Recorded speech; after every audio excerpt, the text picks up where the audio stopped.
Hello and welcome back to our IVF webinar tonight. It's good to be back. Please let us know that you can hear me and all is working properly. Hope the sound is okay for you as well. Nina, hope you can hear me. Hear you. Perfect. Thank you for confirming this for me. And we have another interesting but also very difficult topic to discuss tonight. And as you can see, we have another special guest with us. And this is again our Stronger Together event.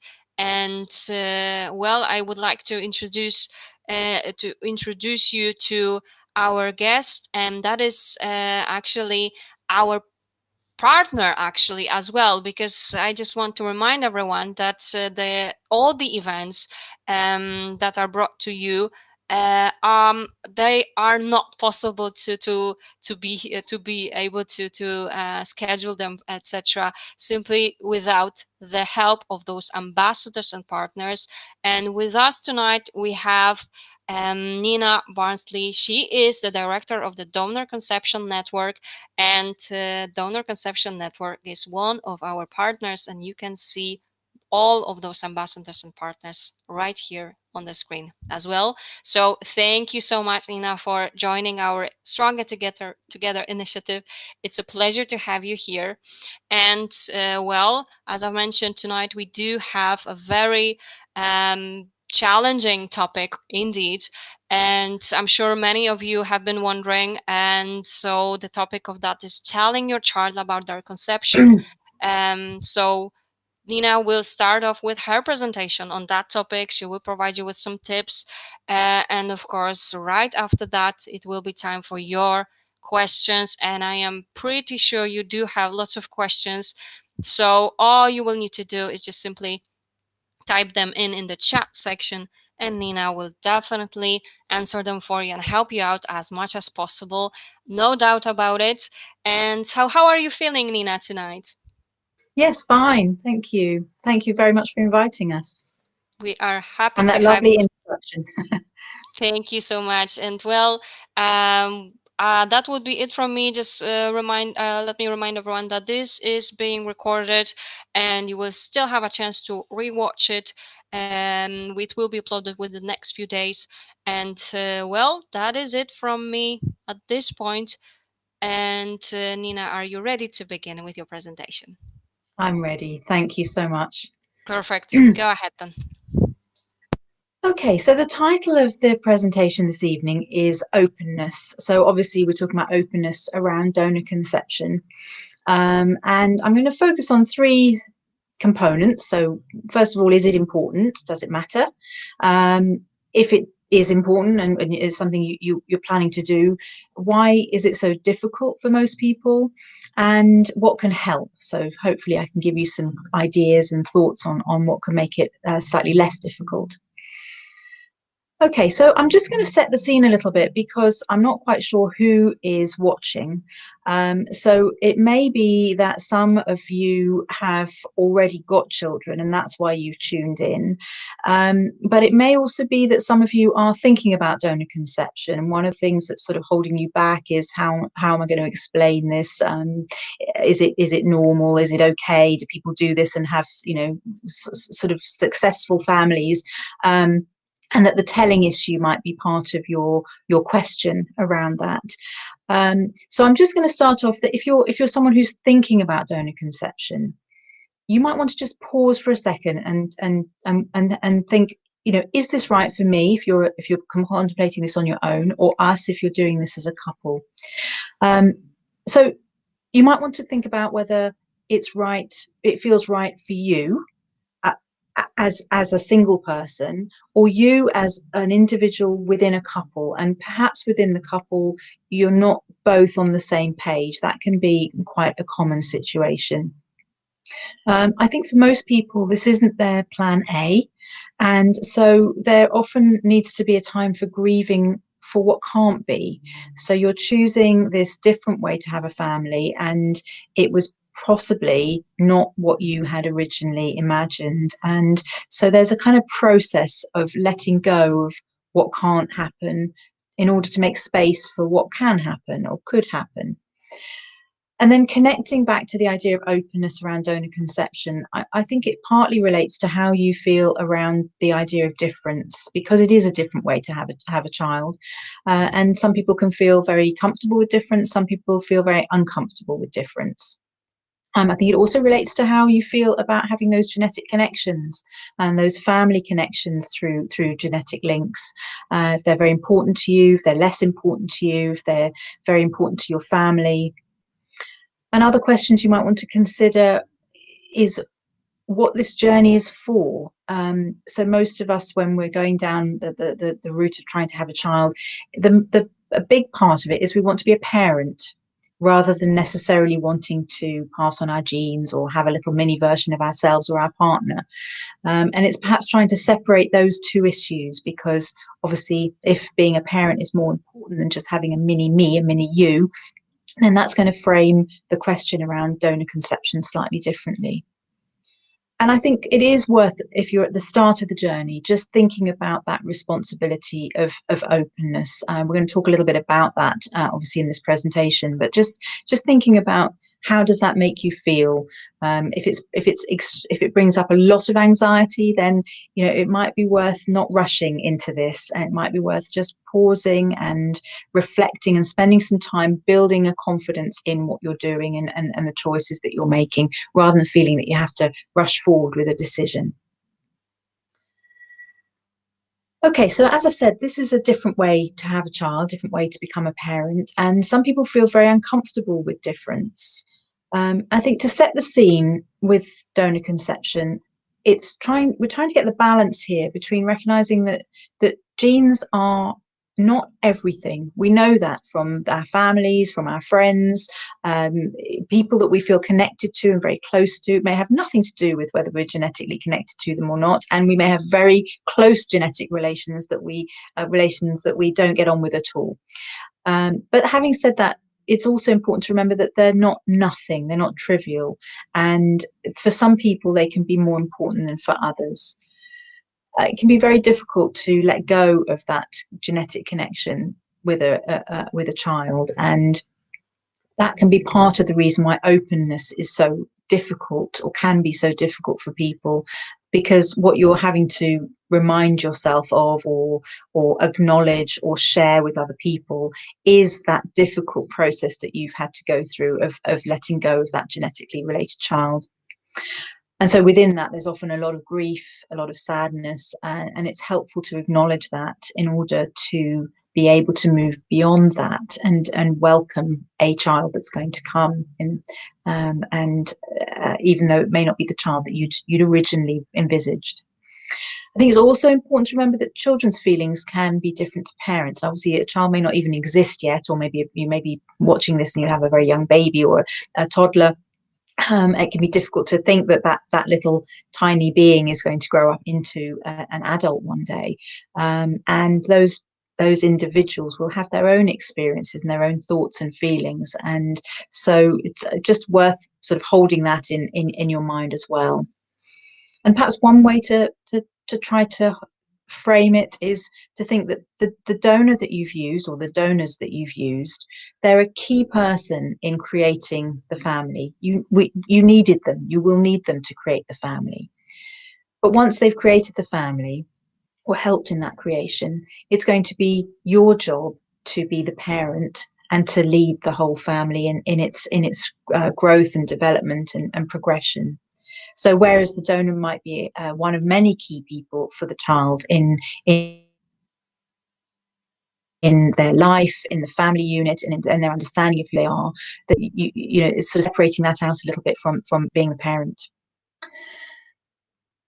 Okay, so why would you want to be open? I mean, some people might just think, why on earth would you do this? Why would you want to go into such a difficult territory? Why not just pretend it never happened? So the answer to that probably starts with honesty. I think it is helpful to start a family unit with a foundation of honesty, and it is a way of respecting your child, particularly as they grow up, of feeling that they it's their information, that they have a right to know.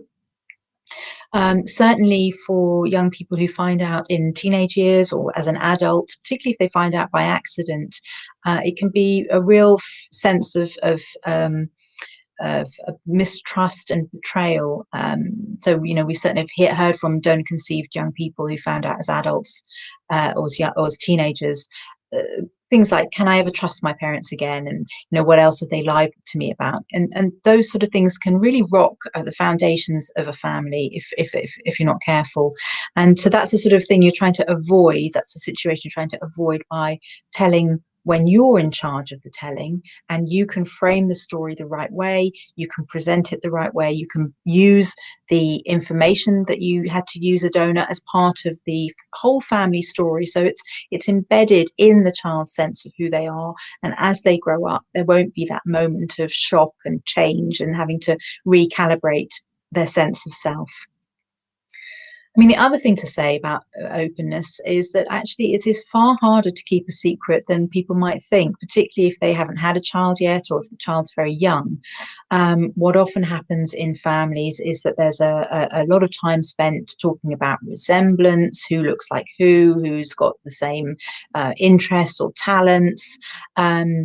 Medical questions come up a lot. So you go to the doctor and they want to know, is there a history of this in the family or that in the family? And you can end up in a situation where the not telling becomes harder and harder, and the things that you're having to say can feel more and more like lies, because you're having to say things that, like in a doctor's surgery, for example, around medical history that doesn't actually correlate or isn't relevant, because actually the donor's history you may not know about.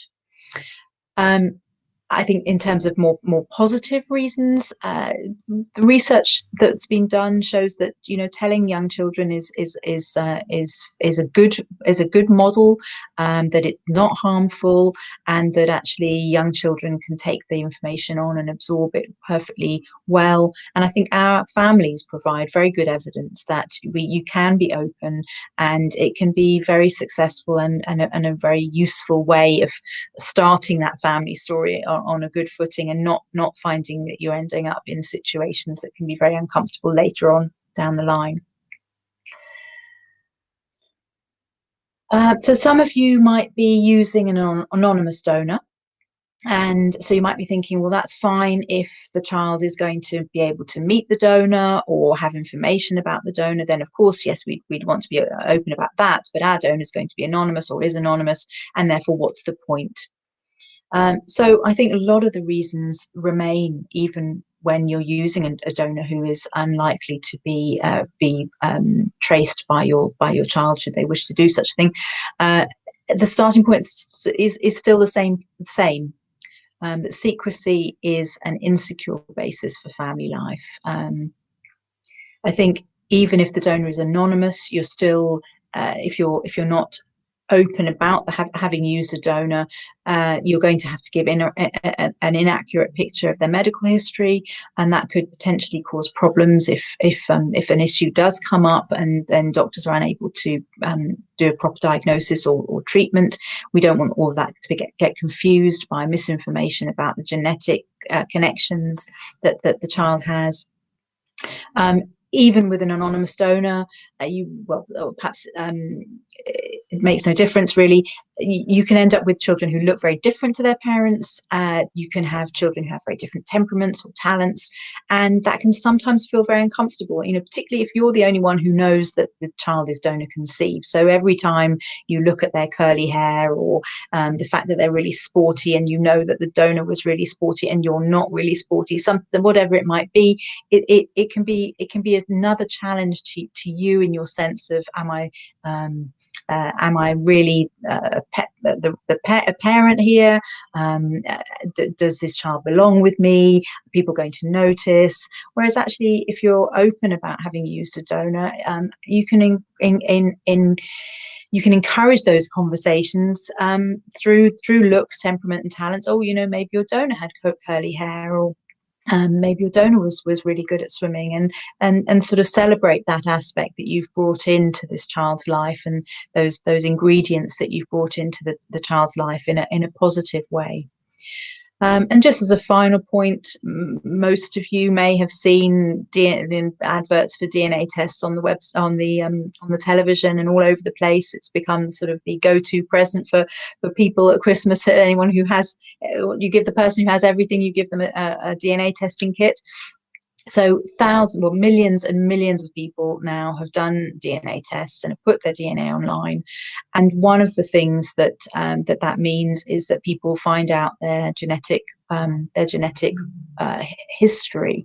So, for example, people will find out what their roots are, their heritage is. So they may, a child may put their DNA, a young person may put their DNA online and discover that they have some Jewish history, or that they have Spanish origins or East European origins, or whatever it might be. And they might be thinking, well, hang on a minute, I don't remember that being part of the family story. And then come back to you and ask, hang on a minute, this doesn't make sense with what I understood were my family connections. And of course, there is always the possibility that, in fact, family matches will be made, so that a person will connect with a genetic half sibling or a genetic cousin, a genetic aunt or uncle, and that person will be an anomaly, because they'll be thinking that this person can't be my aunt or uncle, and then the whole story will unravel. And that's not the way that you want to find out this information. This needs to be something ideally that's embedded in the family story, and that is part of a proud story of how a child was made. So, having said all of that, it makes it sound like it's bad news that you're going to be sharing. And I think it's important to remember that actually it's not bad news. This is just information. And I think there's an assumption, perhaps because a lot of parents have been through a very emotional journey, and perhaps had failed treatments, or it's taken a long time for them to get the child that they've been desperately waiting for, that then that baggage gets muddled up with the story of the child's roots and origins. But actually, for a child, this is just information about them. And it can be very positive, very exciting information. They were made in this special way, that they have this interesting start in life, and they don't have any assumptions about donor conception. So I think if parents can get to a place where they're feeling really comfortable and confident about this, then that confidence, that feeling of pride, can really shine through in the story, and then the child picks up on that, and then that becomes how they understand their story. So just to put a bit of context here, again, some background on why openness can be so difficult. I mean, historically, donors were all anonymous, and I think it's also true that pretty much everywhere parents were advised not to tell. So historically, there is that state of play that may still be partly around in the atmosphere, that people have this sense of like, do we have to tell? And we didn't used to talk about these things, and so why are we having to talk about them now? Certainly one of the founding principles of our organization, Donor Conception Network, was to say, why shouldn't we be open? Why should we keep this a secret? It doesn't have to be a secret. So that has changed the tide to a large degree, and now most advice would be to tell, and that telling can be done well, and telling can be done in a way that is actually very beneficial. But it still feels really hard for most people. So even though the context has changed from 27 years ago, when we were founded, when all the donors were anonymous and people were told not to tell, even though that context has changed, it still feels overwhelming for most people. And I think you'd be not alone in knowing that building that confidence can be a really slow process, and that your feelings and views and the issues that affect you change over time. So why does it feel so daunting? I think one of the main reasons is that there's often a real sense of embarrassment or shame around infertility or having used donor conception. and it's uncomfortable to have to share that with people. Also, there can be a real sense of, this is private family information, so why on earth do other people have to know? We don't normally share such private information. Maybe a sense that family or friends will judge us, and we may just feel lost as to how to start. How could you find the words to explain this to a child, to explain this to friends or family? And again, going back to what we were talking about earlier, some people can have a sense that if we've gone abroad or we've used an anonymous donor, then what is the point? We're just going to be disappointing our children because we're going to explain to them that they've been conceived using a donor and then have no information for them. So going back to the reasons to be open, I think it's important to remember that things can change. So although you may have a sense that you're not going to tell when you're planning treatment or even when you're pregnant, it's a journey, this. And I think a lot of people can change their mind once a baby's born, once it's actually real and they're having to deal with all the comments around looks, on similarities, on family resemblances, going to doctor's appointments. I think also it's helpful to remember that there isn't a single right way of doing this. We would recommend starting early because it can be helpful for parents, but it's not a size fits all process. And I think it's also helpful to just separate out the two components of the story. So there are two really important bits. So one is just to clarify that a bit of the genetic material to make this child came from someone outside of the immediate family. And then separate to that is another piece of information, which is who that person is. And of course, there could be many answers to who that person is. It could be a sister or brother. It could be a totally anonymous donor from a clinic far away. It could be someone at a UK clinic with an ID release donor who they're going to be able to have some contact with or some information about when they turn 18. And so that bit of fleshing out of who this person is separate to the really core information, which is that somebody else helped. So if people are feeling really anxious and thinking, okay, want to start thinking about whether I could be open, what can help? I think probably the most important thing is to be able to spend some time finding a way that you can tell this story that feels right for you, that has the right language and vocabulary that you can be confident in. And that's partly where we can help and other resources can help. So we've produced a range of books for children. We've got books for parents to help them build confidence. And there are lots of other resources, reading stories about how other people have done it, reading personal stories about people's paths to parenthood and how they made the decision to use donor conception, reading stories about people with older children and how family life looks a little bit further on down the line. All of that can really help and help you build that vocabulary and build that story. We run telling and talking workshops, and that can sometimes be very, very useful to just dedicate some time in a specific context to really explore what would openness look like? How would you do it? When would you do it? What kind of reaction might you expect? What is it that's at really in your heart that's making you feel so anxious? And it will be different for different people in different contexts. Our website's got lots of resources, and that can be a useful place to start. And I mean, I would encourage everybody to join DC Network. And one of the best benefits of membership of the network is the ability to meet other families and speaking with other people who are further down the journey.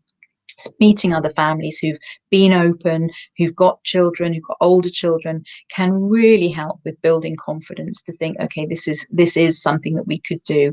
Also hearing different families, different ways that they've gone about it, different times that they've chosen, different responses that they've had from their children, from family, from friends. It can really help help individuals to work out what's going to work for them. And to do that in an environment where there isn't pressure. We don't pressurize people into doing things that until they're ready. We support them with finding their way in finding the story and the right time and the right place. And so use us, whether as a member or not, and there are other support services as well. And then also use us if there are problems. I mean, if there's other issues that come up as a result of having been open, or if you want to be open but you just feel like you need more one-to-one support with it, or there's something specific that's holding you back, then use us and other organizations. So just a quick recap on some of the things that I've mentioned. So these books, we have a telling and talking series of books, which is for parents, and that gives them lots of ideas on why should you be open? How might that look? When should you do it? What sort of language? What kind of reaction might you expect? And we've got different booklets for different age groups. So obviously young children, 0 to 7, don't tend to ask many questions, don't tend to have much of an understanding really of what you're telling them. But once they get a bit older, we have a book for parents of children 8 to 11. They can start asking questions and the conversation kind of changes a little bit. And then we have another book for children 12 plus as well. And various other books from different families in different particular situations. And then the Our Story series, which is the book for children, and we've got about 44 different variations of that for all different family types and twin versions. We've got versions for single women, single men, heterosexual couples, lesbian couples, gay couples. So anyone who's used sperm donation, egg donation, embryo donation, double donations with surrogacy, and all sorts of different combinations. Have a look on the website and you'll see. And that's just a quick example of our website. And I'm just going to highlight that at the top of the screen in the top menus, we've got things like personal stories that you can go to in the different family types, and reading some of those experiences of how people have made their decision and how people have what sort of responses they've had from their community and from children can be enormously helpful in just mapping out your own path with this. And membership, you can sign up for membership there as well. So just to finish off, I think Dominic, who is one of our sperm donation dads, summed it up quite well. So originally he wasn't planning to tell. I think he just thought, why? It's going to be my child, and I'm going to be dad. Why on earth would I undermine that in any way? And then later on, he changed his view and joined the network and built up confidence and actually completely did a 180. And I think he put it this way very nicely. He said, before our daughter was born, it was all about me and how unfair it was that I couldn't have my own genetic child. Now she's here, I see it's all about her. And because I love her so much, I want to be honest with her about how she began. And I think that sort of sums up the journey that a lot of people go on. And we have these lovely 2 posters, which also sort of encapsulate the whole ethos in a way, and the whole situation. So these are real families, real people with their children, real network members. So you can see the sort of slogan: not my egg, absolutely my daughter, and not my sperm, absolutely my son. And so it's sort of separating out the genetic component with the parenting and intention and commitment. So that's a bit of a whirlwind tour through that topic. Thank you so much for inviting me, and I hope it's been helpful, and I'm very happy to answer any questions. Thank you. Perfect. Thank you so much for your presentation and actually for all those tips and all this information. Definitely encouraging, I believe, as well for many of our patients. And yes, it will be time for questions, for your questions. So we do have some of the questions ready. So let's get to it. Nina, are you ready? I'm ready. Perfect. Happy to hear that then. And let's begin with the very first question. It is right here.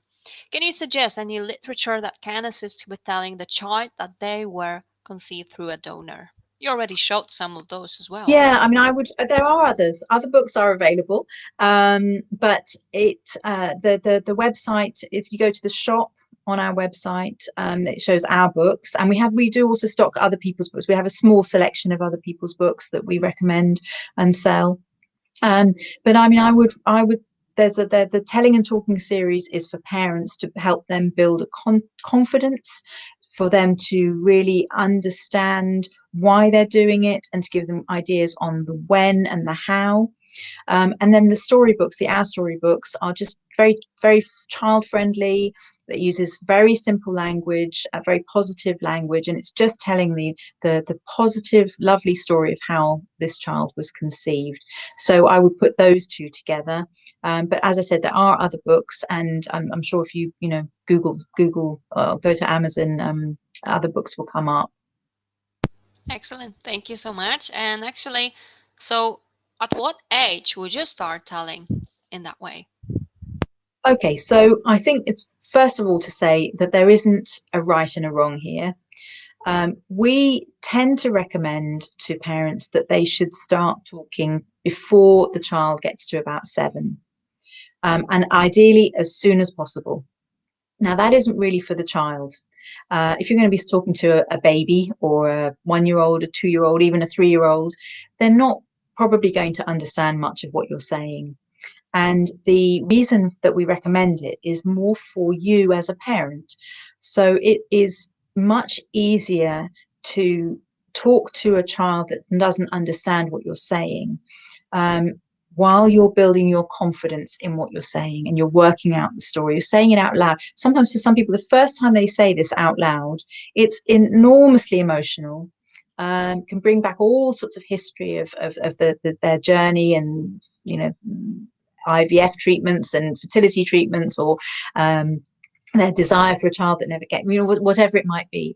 And so you want to try and get all of that out of the way before you're sitting down with a child that really understands what you're explaining to them. So that's one side, is to start early, is for you. And the other side is, because children don't really understand what you're saying, the benefit of that is that they sort of absorb it, and they don't remember a sit down moment when, mum said, right, today, it's your 10th birthday or your 18th birthday or even your 8th birthday. We're going to sit, I've got something very important to tell you. We're sort of trying to avoid that, trying to avoid that moment of revelation and everything changing.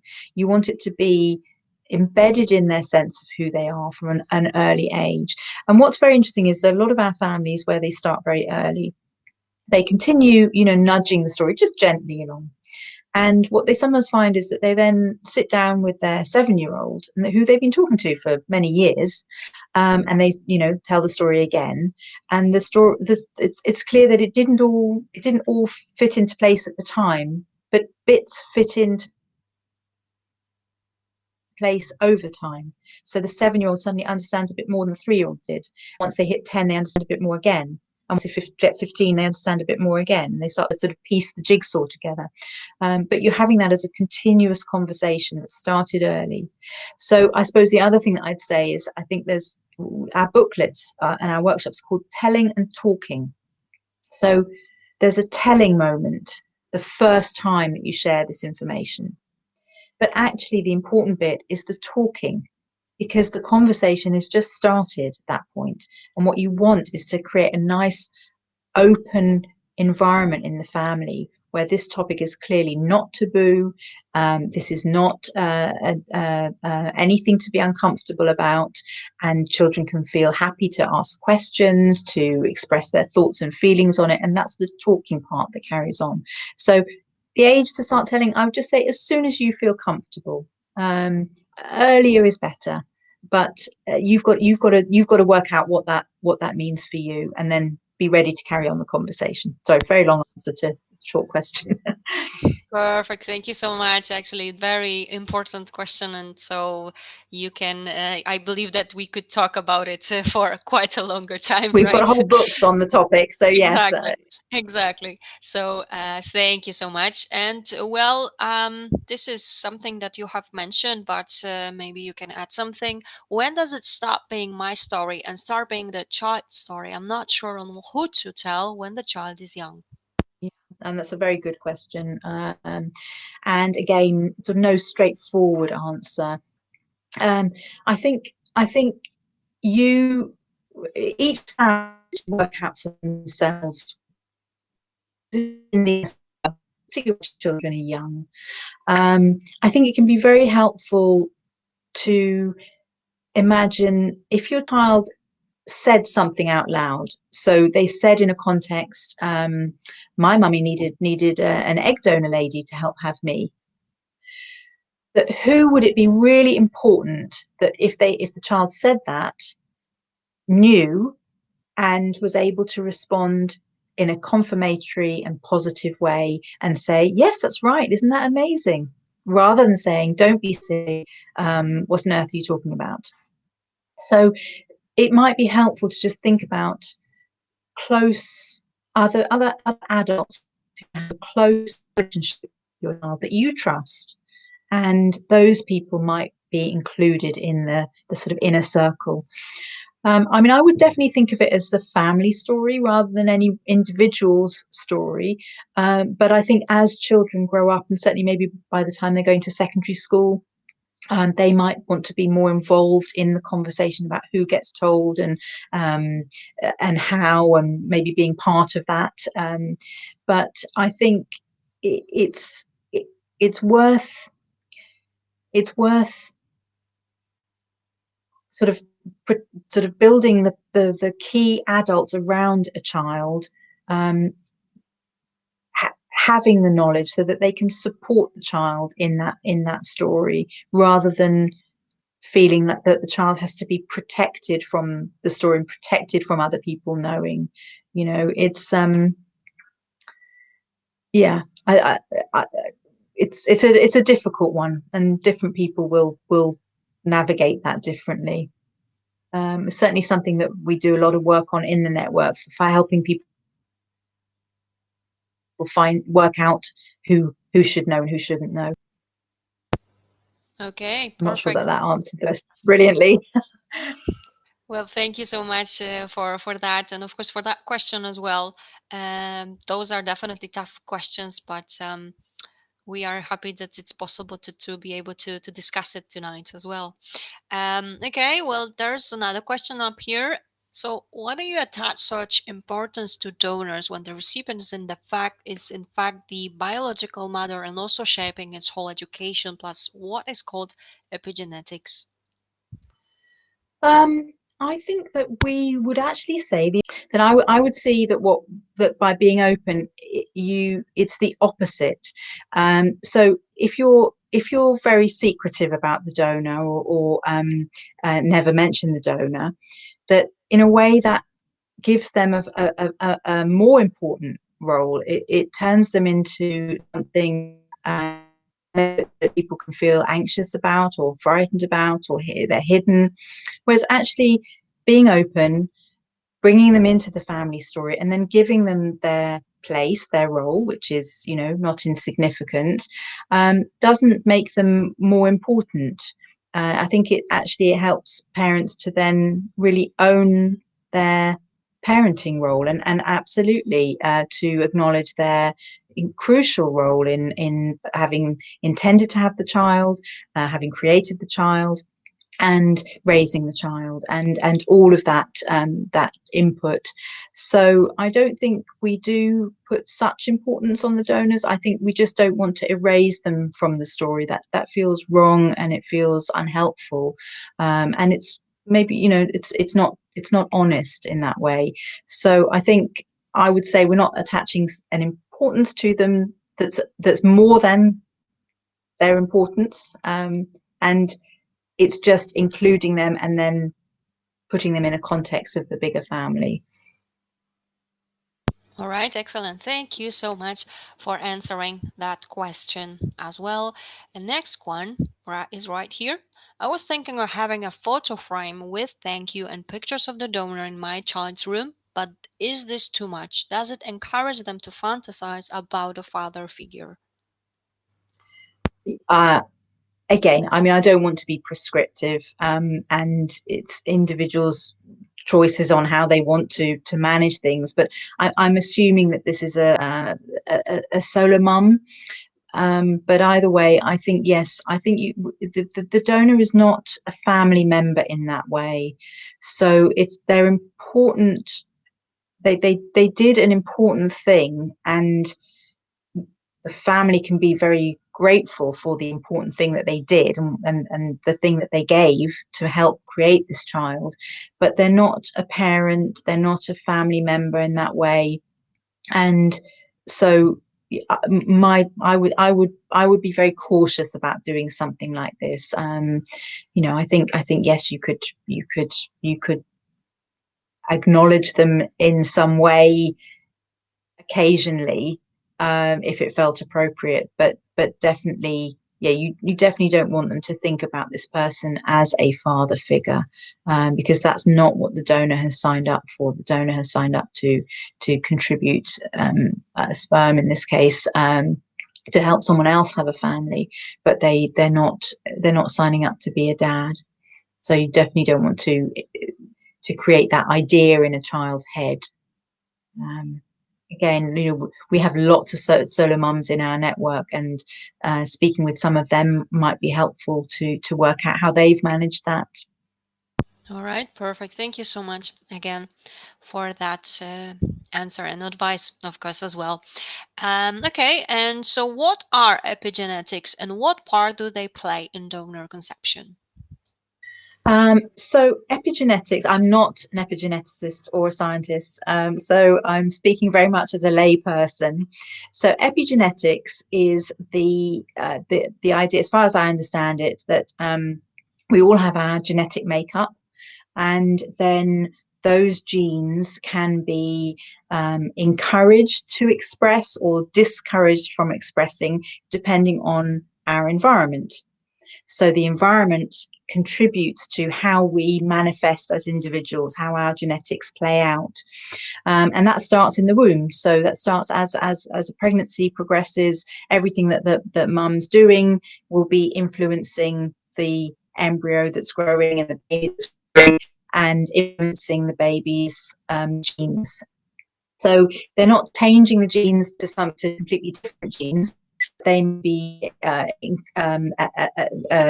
helping some genes to become to express themselves more strongly, and minimizing others. So that is just true for all pregnancies and all individuals, all humans, that our environment is influencing us. So they don't play a different role. It doesn't play a different role in donor conception. But what it can help is that if for example a woman is using egg donation, so she's growing the baby, but she didn't use her own eggs to create the child.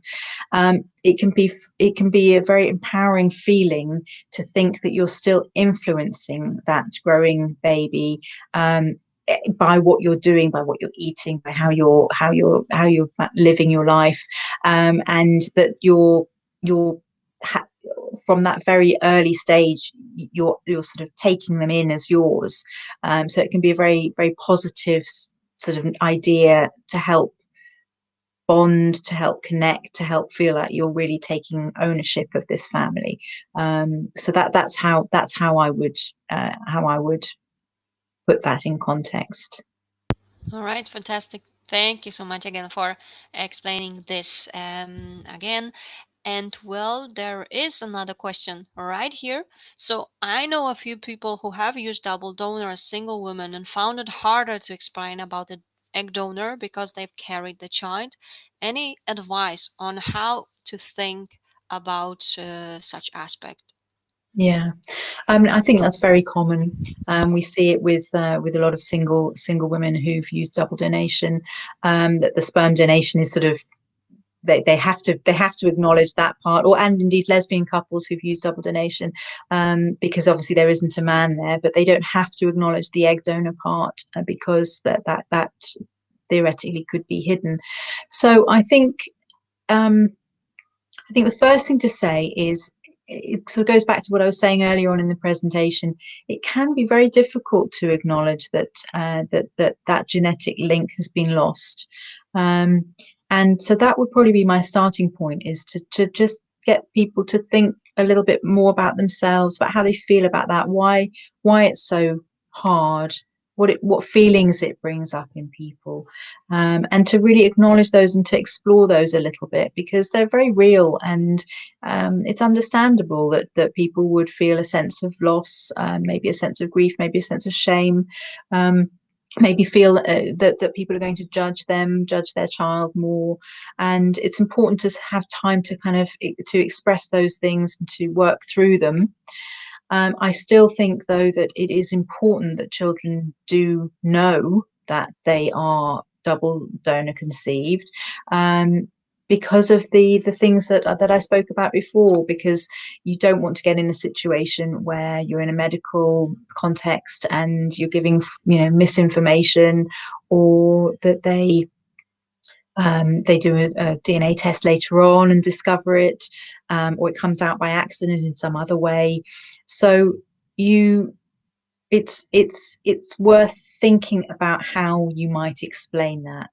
And there's no pressure, in the sense that we know women who've told about the sperm donation part quite early on, because they didn't, it's much easier, and it was sort of more obvious, and actually didn't look at the egg donor part till quite a bit later.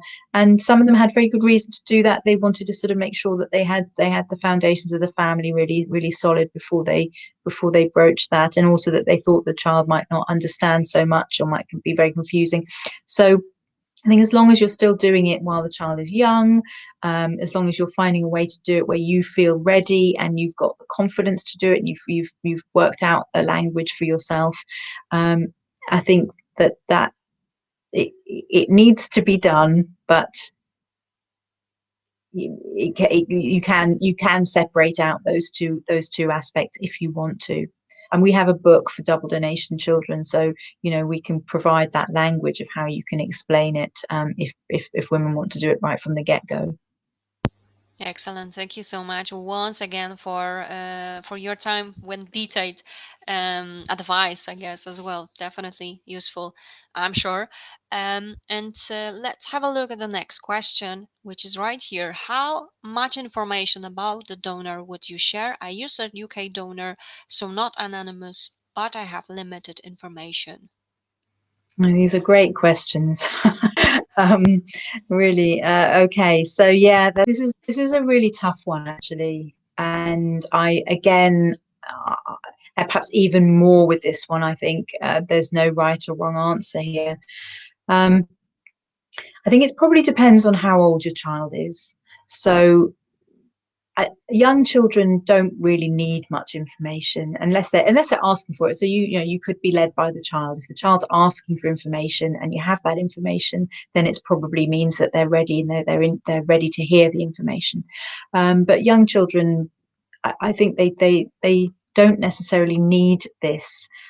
You may feel differently, and you may feel that they do need it, in which case that's perfectly valid. Um, it it's I suppose it perhaps sort of goes back to one of the earlier questions about why place so much importance on the donor. We definitely don't want to place too much importance on the donor.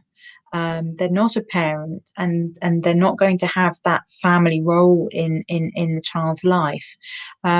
So maybe it depends what kind of information you've got, and maybe it depends on the age of the child and the context that you want to share the information in. So I know that for some, I don't know the context here, but for some single women, if they're and who have an only child maybe, and they know that their donor has had several other children, and they want to introduce the idea to their own child that there are half siblings out there, and that potentially they might be able to meet up, or something like that, and they want to plant that seed quite early on. Other people, want to wait with that information. They want to make sure that their family is really sort of solid before they start introducing other unknown variables into the conversation. Um, it it I think it depends. I think it's a very difficult question to answer without more information and without having actually a proper conversation with the individual. So maybe email the office. We can do it more personally. Excellent. Of course. Thank you so much once again. And yes, you can always use the link. I will be able to send you in a few minutes. And you can also get in touch with Nina, and I'm sure they will be able to help you out and provide you even more details. Okay. And now let's have a look at this question. So, if you're using an open donor and the child knows from a young age that they will be able to contact the donor at 18, how do you manage their expectations about what to encounter relationship may or may not be? Another great question.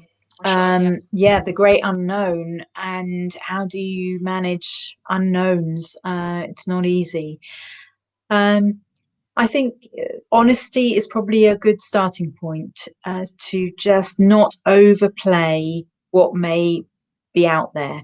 So, you don't know for sure, none of us know for sure whether when the information becomes available that the donor will actually be contactable, in the sense that they should be, but it's possible that they've moved so many times, or they've gone abroad somewhere that they're not easy to trace. They may, of course, be deceased. Their situation may have changed dramatically. So we can't be sure about that. And then, of course, we don't know what their situation will be. We don't know what their life will be like, and who they will be as an individual, and where they'll be situated. In terms of meeting a donor offspring. So I think keeping the expectations low, um, not overemphasizing the aspects you can't control, like contact, and the potential for meeting. Um, Maybe it's worth just following the child's lead. So if the child isn't that interested, then I would take that as a sign that the interest may come, as long as they know it's available, they know that's a possibility. Let them lead the conversation, and if, of course, they are incredibly curious and really want more information, then just try to manage that for them. So help them make sure they understand that what they're wanting they may not get. And yeah, I mean, I think, like most things in life, navigating unknown, unpredictable scenarios is really difficult. All right. Thank you once again for your answer to this question. We have plenty more. So let's get to the next one. So, how would one deal with friends or family potentially being disapproving when we decide to tell them? Great question again. Well, first of all, I think that we would probably say, certainly in the first instance, that you would ideally share this information with people that you trust are going to have at least a neutral response, and ideally, that are going to have a positive response. Of course, you can't guarantee that, but you want to share it with people that you trust. Um, if there are people that you feel need to know, and they're going to be disapproving, or you strongly suspect they're going to be disapproving, then I would just maybe spend a bit more time building up your own confidence in it. I mean, if you put it into a different context, if you were going to buy a car, I'm not saying this is the same as buying a car, but you're going to buy a car, and you're choosing the style and the model and the color, and then you're telling your closest friend,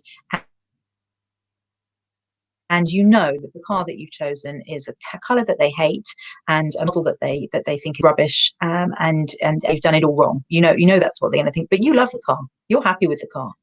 So you would share it, knowing that they're probably going to say, criticize your decision, and be perhaps a bit disparaging about some of the choices that you've made. But you don't care, because you've made the choice that was right for you, and you're happy with the result. And you also know that in the long run, they're going to they don't it's not going to make or break your friendship. And actually, as they get to know the car, they might quite like it, or certainly not mind it. If you're going to give them a lift home, they're not going to complain. So maybe to approach it in that spirit. I'm not trying to make it sound too trivial, but approach it in that. So this is your decision, and it's your child, your family, and not every decision you make is going to fit and suit all of your friends and family. They're going to be decisions that you make that they don't approve of or they're critical of, and that's fine. That's life. As long as you feel confident that you've made the right decision for you and that you can share that confidently and openly to the people that you need to, then who cares what other people think? And just one last thing on that. I think the other thing to sometimes remember is that sometimes people are playing a catch-up game. So parents have spent hours and hours and hours, hundreds and hundreds of hours thinking about this, coming to terms with it, working it out for themselves, resolving things in their heart, finding the resources to support them, talking with people endlessly about it. And then when they share it with a friend or family member, it's maybe too much to expect that that friend or family member is going to come up to speed literally as soon as you share the information. So they may have a little bit of a catch up to play. And so it might be that their first response is not very helpful. You know, sometimes people their first response, oh, I wouldn't like that. Oh gosh, what a funny thing to do, or oh gosh, you know, I couldn't have done that, or you know, just unhelpful things. But it's because they're just responding in the moment. They haven't had the time to really think about it more sensitively in a more nuanced way, and so in a way it's understandable that they would sometimes respond like that. So just maybe give them a bit of space. Don't take it too personally. Give them a bit of space. Be cautious about who you share, particularly while you're feeling vulnerable. You don't need to make the first person you share this with your most challenging person, you know, in the family. Pick your closest person first to sort of build that confidence up. But ultimately, who cares what anyone else thinks? You do what you feel is right for you. Perfect. Thank you so much once again for that advice. Well, Angela has added just that she has a very strong character, but could come across as being rude. So trying my subtle skills. Thank you, Angela. And fingers crossed you will be able to do it and manage it. I am sure. Perfect. Thank you so much. And well, there's another interesting question. Okay. So have a look at it. What word is best to use to call the donor? Is donor relatable enough for children? That's a great question. I mean, we stick with donor as a kind of neutral word and a little bit of a not exactly medical word, but a sort of neutral word. And you're absolutely right. It's not a word that children are familiar with. So what we tend to do is, well, what we might suggest is that the word donor is the sort of default word.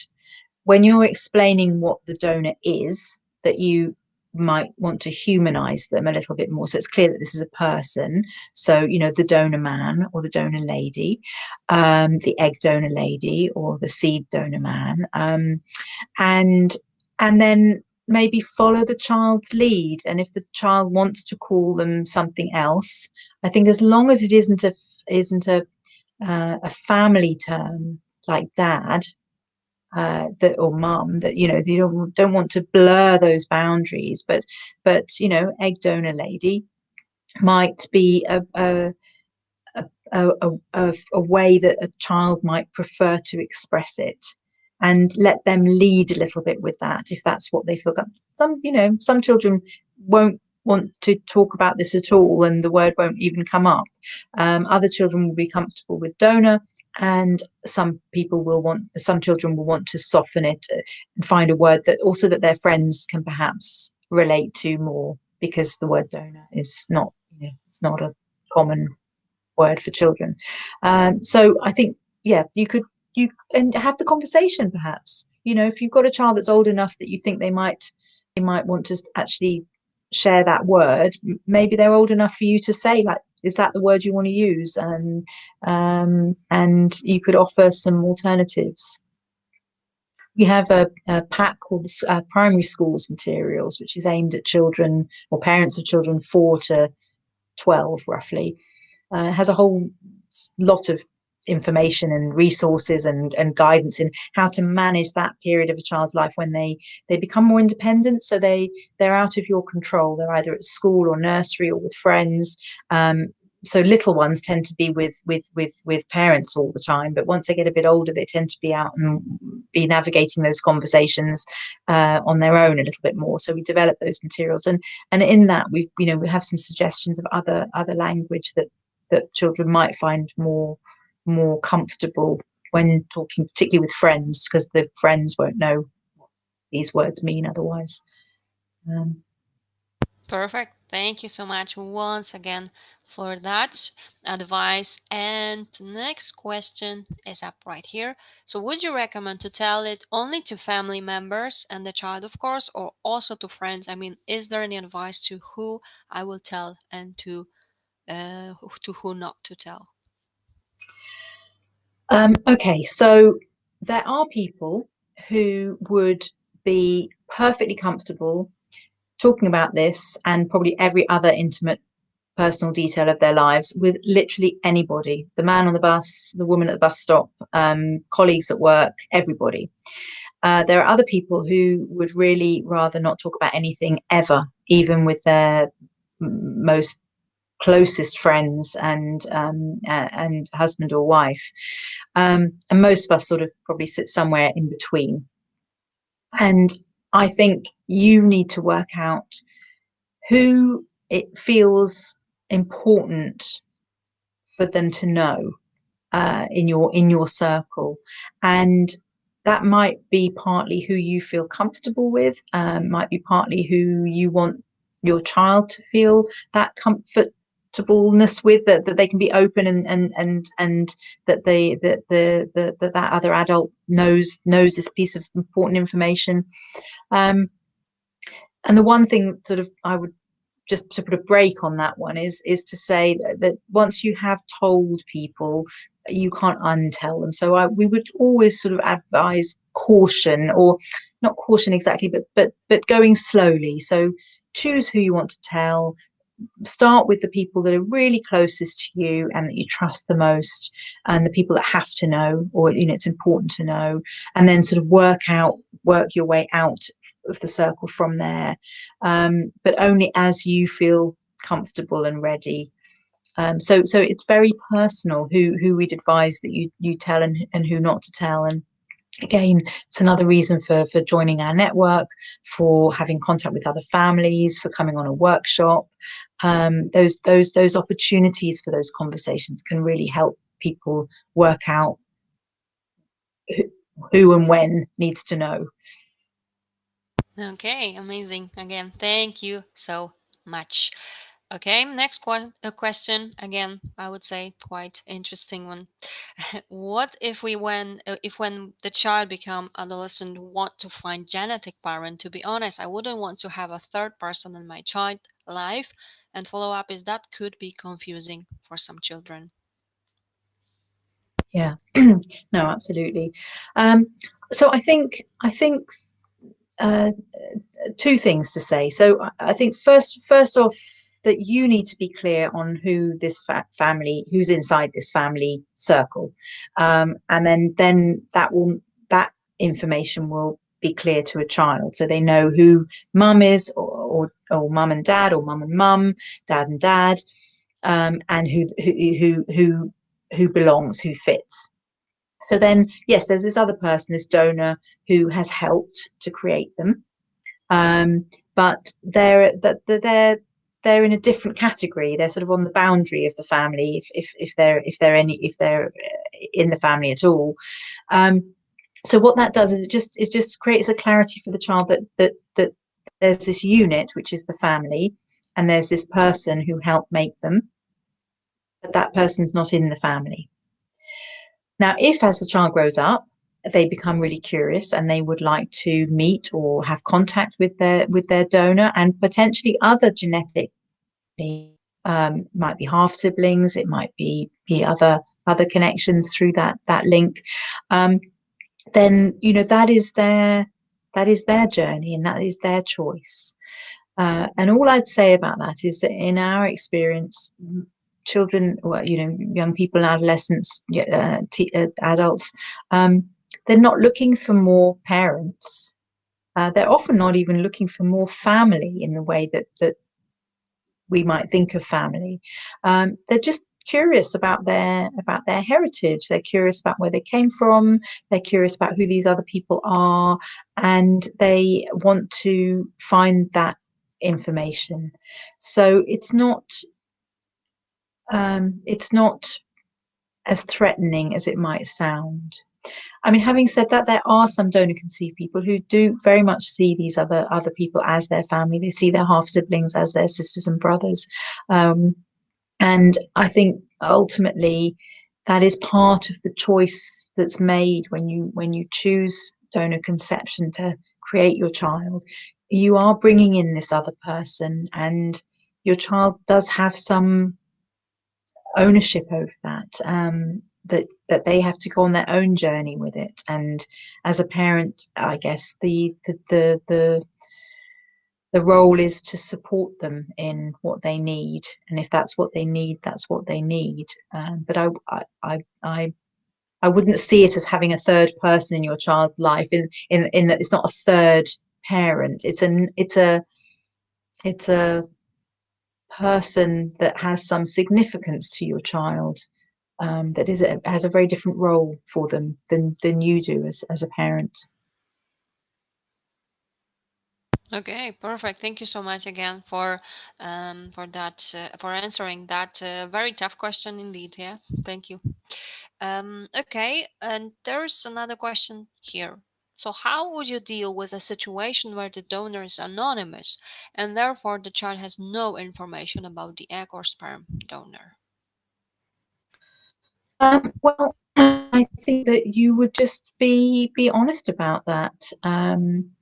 I think I've tried to explain in one of my earlier slides, but I think there are two elements to the story of for a child who's donor conceived. So the first element is that for one reason or another person was needed. An ingredient was needed from outside of the family, whether that's an egg or a sperm, or a warm tummy to grow in if you've used surrogacy, or perhaps two or more of those ingredients were needed. So that's an important factor. Um, Separately, there's information about who those people are. And so, for some children, the egg donor will be Auntie Claire because somebody's sister donated an egg. But equally, it might be, we don't have any information about the egg donor. Our clinic in Spain found her for us, and we're just very grateful that she decided to do this kind thing and donate one of her eggs so that we could have our family. You who is upset about that or wants more information and we can't give the information, and that's a slightly different question because not all children will necessarily be curious about their donor at all. So if it's that, then I think you just have to manage that at the time. I mean, it's a situation where you might want to come to DC Network for support. We certainly have lots and lots of families who've been to Spain and or have used got anonymous donors. And so there might be, I think it would depend on what the problem was. What is the situation? If you take the question, how would you deal with the situation? What is the situation? Is it how do you explain? Is it that the child's not happy about that? Is it perhaps you're uncomfortable about it? And so any of those situations, there would be a slightly different response. But certainly, something we have a huge amount of experience in, and like I said, lots and lots of our families have used anonymous egg and sperm donors. So yeah, come maybe email with a more specific question and we can help. Excellent. Thank you once again for this. Actually, next one is not a question. However, very interesting comment. Okay, so if you could take a look. Thank you, Nina. This has been really helpful. I have watched number of YouTube videos regarding this, which certainly helped me to remove the fear of sharing this information with those outside of our family. I wanted to add that openness should not be viewed in terms of loss or vulnerability, but rather giving parents agency and the position to support their child going forward, therefore removing revelations with your control. Anything you could add? No, I think that's expressed very, very beautifully. Exactly. Well, Agreed on that. Thank you so much for sharing that comment. Indeed. And we couldn't agree more, right? yeah, you take ownership of it, and then it becomes a positive, and rather than a sort of burden. Perfect. Thank you so much once again for sharing this with us. And next question is right here. I have a genetic child and wish so much to have a second child, but I can't. So I'm considering a donor. I'm afraid the difference between siblings might be difficult. Will they see each other differently? I'm planning to tell, but still not sure how to manage with my first child. This is not an uncommon situation, and yeah, again, lots of our members are in this situation. We have a book specifically for what we call mixed families. So, a mixed family in our definition would be a family where they have a donor conceived child, or thinking about a donor conceived child, and they have another child who isn't donor conceived, normally who's been conceived perhaps with IVF or something, but has been conceived with a egg and sperm from a couple. So, or in a previous relationship. So I would get a copy of our book, Mixed Blessings, which it goes through this in a lot of detail. I think, like with most things, it's about preparation. It's finding some time and some space to work out how you're going to explain this in a way that is true and honest, but is also positive for both children um, and recognizes the family unit in its complexity. And there are definitely ways to do that really successfully. I think siblings can often not get on, or can feel very different and can struggle regardless of how they come to be. I'm sure you've got examples in your own life of friends or your family be fully genetically related to your sisters and brothers and not get on at all, or feel hugely resentful about this or about that, or how your parents did this or did that. So it's not a unique scenario for our mixed families. Again, like with so much of what I've tried to say over this conversation, I think a huge part of it comes from parental confidence. So you will be setting the scene in whether this information is hugely important or not that important, whether their different origins mean that they need to be treated completely differently, or whether they're actually both fully part of the family. Whether you celebrate the fact that one, you needed an egg donor and the other you didn't, or that that will be down to you and how you present this. And so I think spend some time really working out what you want to say and how you want to say it.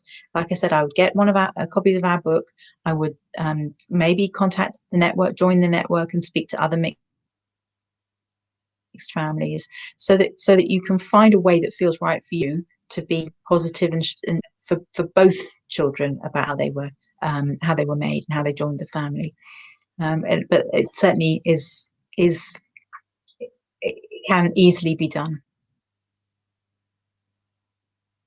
That's for sure, but thank you so much for that advice and well, definitely useful.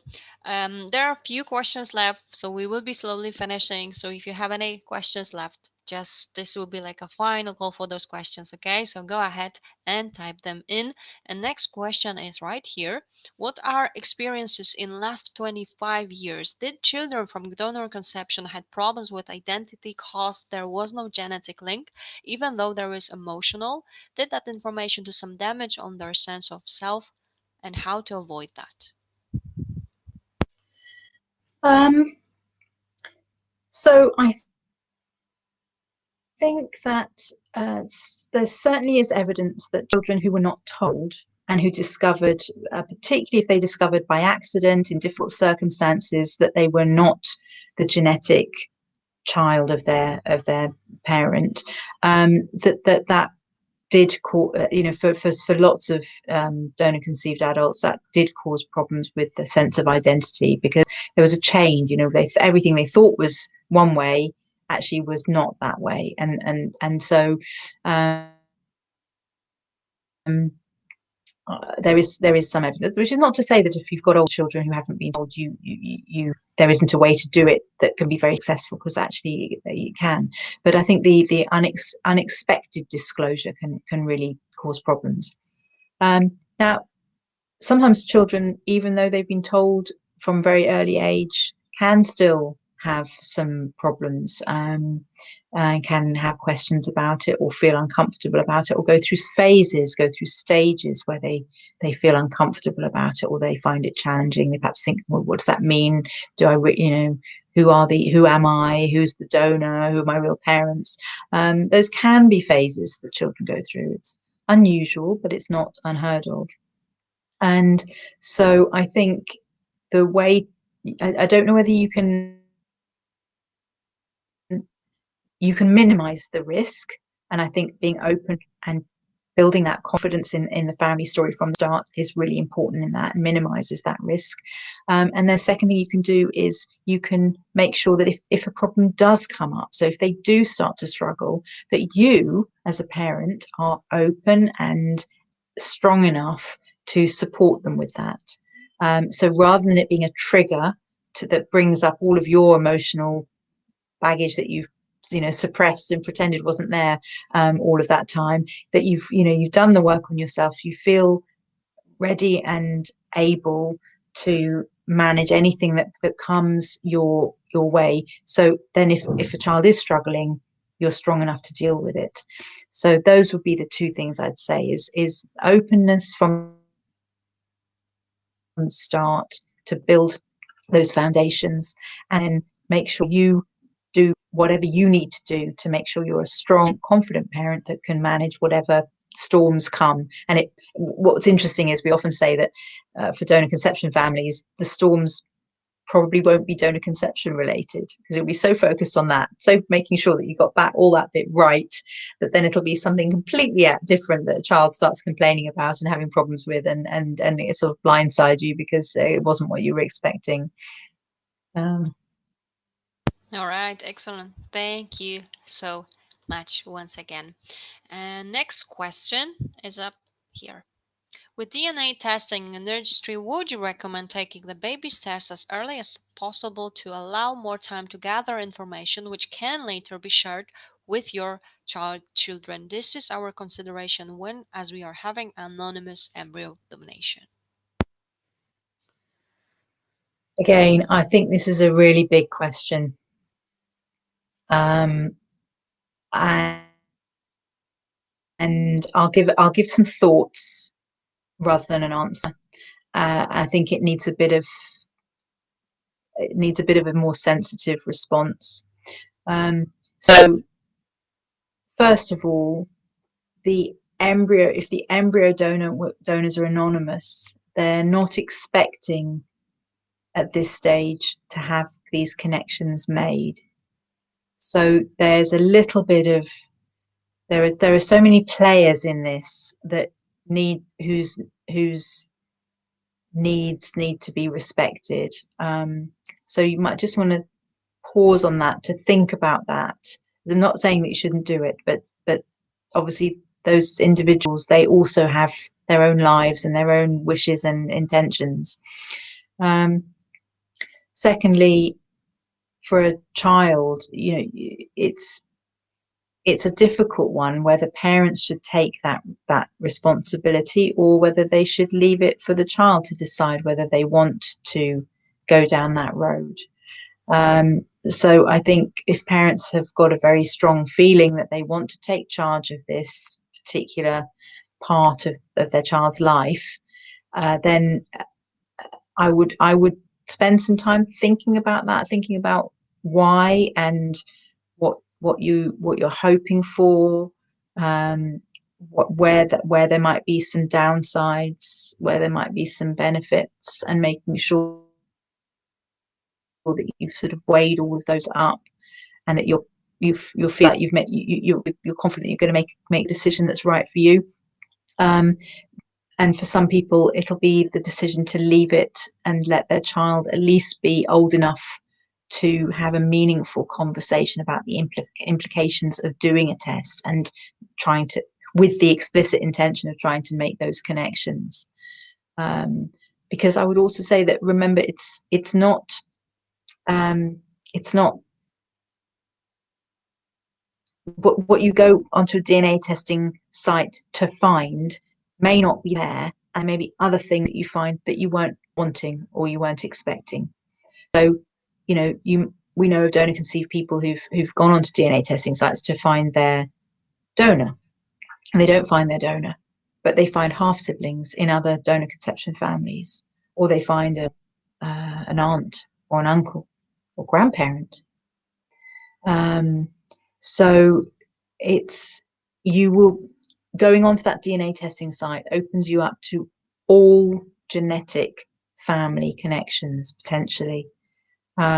So just, that's a lot of potential connections. And what does that mean? And who are you hoping to find? And what if you don't find the person you're hoping to find, but you find a whole load of other people that you didn't want to find? And so it's quite a lot to think about. And you're doing it on behalf of your child who may decide that they don't want any of this information. So it's complicated. I'll leave it, I'll leave it by just saying it's complicated. It is for sure. So definitely it's hard to answer. It's like it's not yes or no question for sure, right? So definitely a tough one. Well, I just wanted to add, I do think you are seeing is this in the chat section, that Summer has added some information here. So I'm going to read it. So this is definitely interesting and true. My mother was married twice, and three of us are from the second marriage. A person once referred to my half sister, and I honestly had no idea who they meant for a good few seconds. We were always together. That bond could not be any stronger. I have a much younger sister who is adopted, and she has never thought of her any differently. My sister was part of an open adoption process and therefore had access if she so desired. So thank you for sharing again, because what else to add to this? All right, Nina. I mean, this sums it up perfectly for sure. Well, I would just say that it's interesting, worth reflecting on why, absolutely, and worth reflecting on how was it that family unit worked so well. And there might be lots of answers to that, but I would expect that one of the answers, or part of the answer, would be really good parenting. Perfect. Thank you so much again. Thank you so much again for also sharing this. I mean, it's I'm sure it means quite a lot to lots of people to know that, to find out about this as well. And there are like two questions left, so let me get to them. They are quite similar.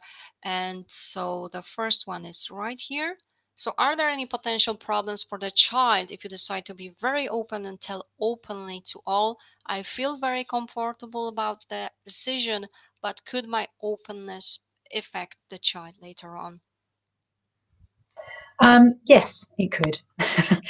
You can get parents who are not. I'm not talking about donor conception particularly, but parents who are very open, very chatty, happy to share all sorts of details, and children who feel uncomfortable about that. And that can be true for donor conception.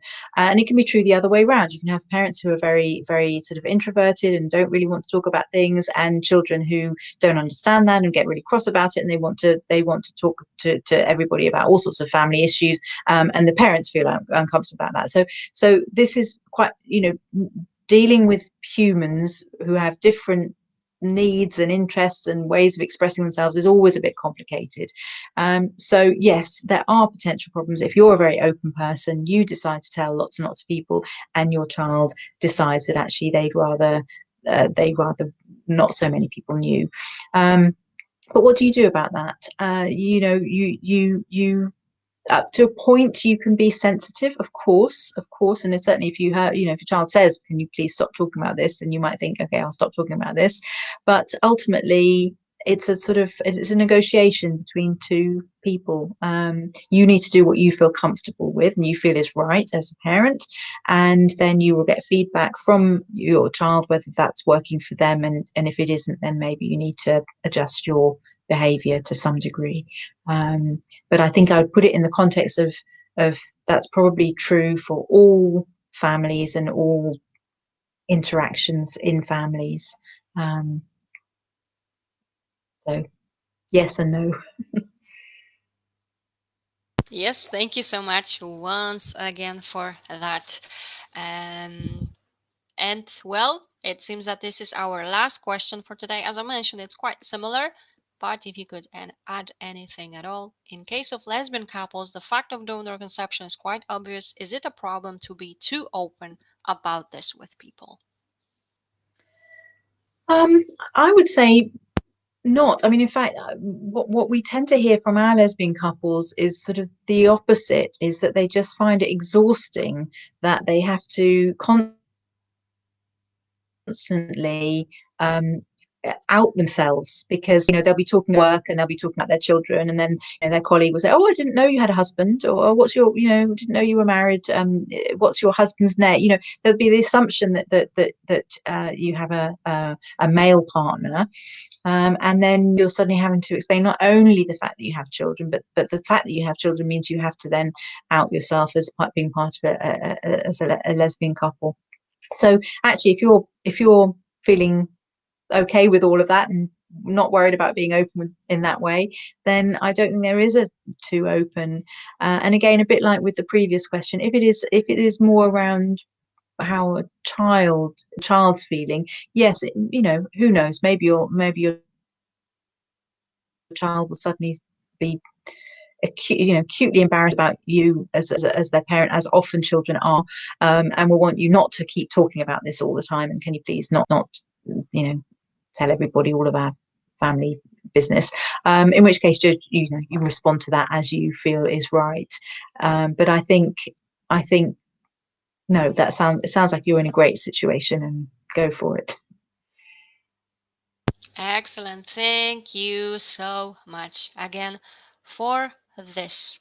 As I mentioned, this was our last question for today, so we will be finishing. But I would like to thank everyone for your questions, not easy ones, but thank you for sharing all those stories, but your questions, your concerns.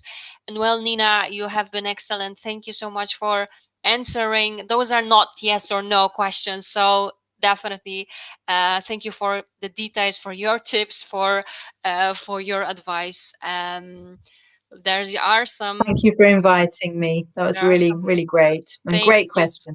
definitely amazing questions, and as you can see, there are lots of um, thank yous from the patients right here. And I just want you to show you those as well. Okay, perfect. So plenty of those. So I just um, want you to see this. And well, is there anything you would like to add? Oh, that's great. No, just come and have a look at our website. Do join, or you can get in touch with us if we can help. Excellent. Thank you once again. It has been very informative. It has been very Interesting indeed. And well, as you know, if you would like to get in touch with Nina and get some advice, more advice, of course, then go ahead and contact them. You can use the link I have sent to you. And just let me remind everyone that this has been recorded. So, of course, you will have a chance to watch this again, and you will be able to find it on our website, myivfanswers.com. And if you subscribe to our YouTube channel or Facebook or Instagram, you will be up to date with all of our events. And of course, you will be notified when new video is uploaded as well. So I just encourage you to go ahead and do it. And Nina, once again, it has been a pleasure. Thank you so much for your time and for joining our Stronger Together initiative. Uh, what can I say after all those comments? Really, really grateful that you could join us, and have a lovely evening, and take care, everyone. Bye. Thank you so much, everyone. Bye. Thank you. Bye.